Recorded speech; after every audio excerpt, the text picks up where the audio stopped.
I know it has been a minute since the last time that I made a long form piece of content, but it's because I have been extremely busy. I have been working on a documentary, and instead of me just really talking about what I've been up to, let me just show you.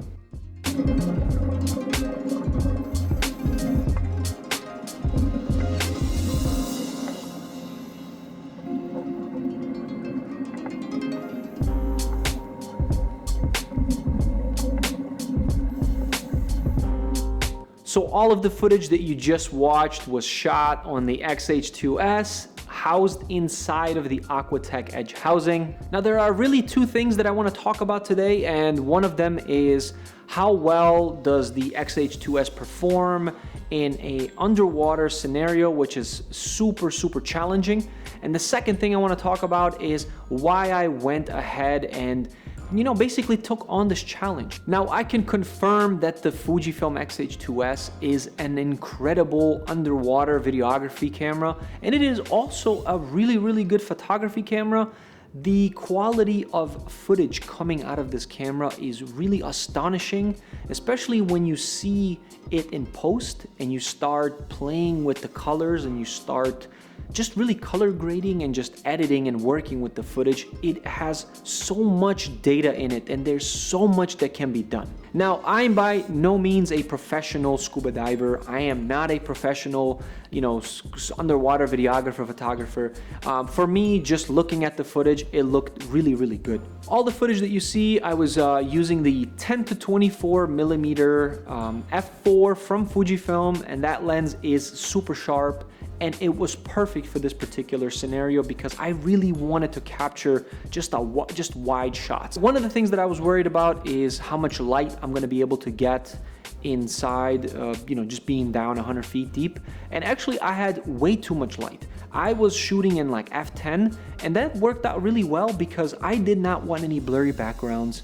I wanted everything to be really in focus, and that worked out really well for this particular content. But the most important piece of gear that I used from Fujifilm is this piece right here.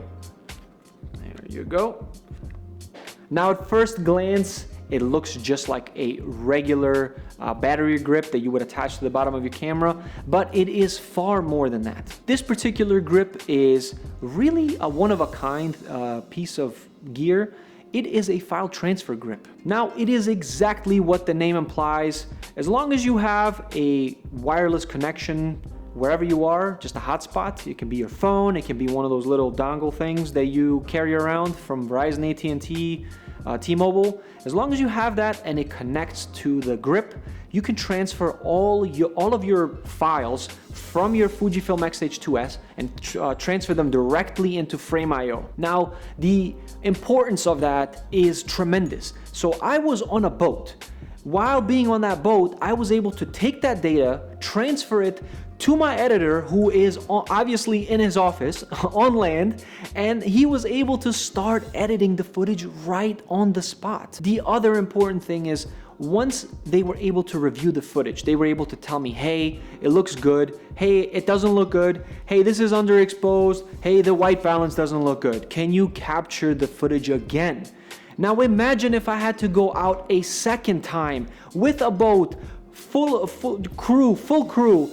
That would be a lot of money for me to waste. This little piece of gear paid for itself 6 times while I was on that boat, because it saved me a trip from coming back out into the ocean to recapture any footage that I basically didn't have for the documentary. Now, just a quick, brief little summary on the Aquatech edge housing for the XH2S. It is a really high quality piece of gear. It worked extremely well. All the buttons worked really well.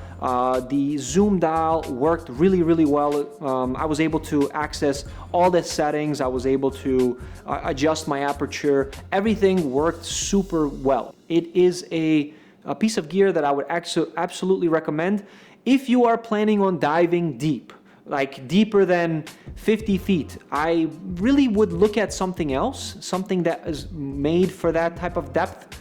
This particular housing, I believe, is rated for 33 feet. The second thing that I really want to talk about is why I decided to do this documentary. For one, it is a story that I believe needs to be shared, and I felt like I had enough skill to put this together. Yes, there are a lot of things that had to come together for this documentary. Like I had to learn how to scuba dive. I had to learn about, how to adjust white balance as I'm diving deep into the ocean. I had to understand that you start losing red colors, you start losing yellows and orange colors once you start going at a particular depth. But it is everything, all of those things I learned about. It is not a big deal. I think that anybody can do this. If you really want to, you can do this. Just go out there, learn what you need to learn how to scuba dive, learn how to scuba dive with a big, huge camera, learn how to color grade underwater footage. It is not that difficult. If you want to, set your mind to it and you can do it. Beyond all of that, I really wanted to make this documentary to just learn the process. I want to make more documentaries, just long form content, like an hour and a half. I want to be able to take cool stories, just really cool, unique, interesting stories, and I want to put them into a nice package that somebody could look at and say, okay, I can relate to that, or wow, that really inspired me.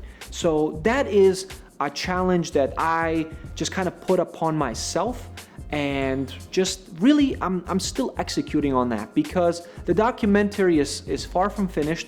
There are still some pieces of content that I have to capture, but that is not my fault. It's not the right time for this particular content to be captured, but it is happening soon. So once the documentary is complete, I will share it here on YouTube, and you are going to be the first one to know.